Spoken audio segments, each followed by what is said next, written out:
ये कोच आए बहुत डराते थे मुझे। मीठा खाओगी तो फिर बॉल कैसे डालोगी, तुम्हें तेज बॉल डालना है, तुम्हारी फिटनेस खराब हो जाएगी, दौड़ोगी कैसे, ऐसा दहशत टाइप का बना दिया था। समोसे वगैरह कुछ भी नहीं खाने देते थे, तो सब बंद कर दिया फिर। तो मन नहीं करता कभी खाने का।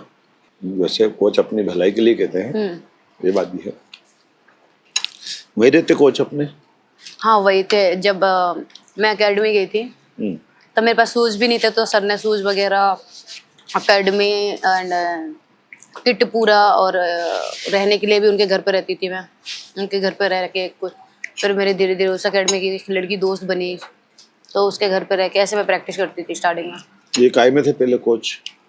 ये खेले हुए हैं, ये डिवीजन वगैरह खेले हैं, और कॉलेज में है, स्पोर्ट्स टीचर है। अच्छा, कौन से कॉलेज में? अभी गुहारा में है, जहाँ पे मैं हूँ उधर उनका ट्रांसफर हुआ है, बट अभी सर की तबीयत खराब है, तो अभी छतरपुर में ही कर रहे हैं। अच्छा।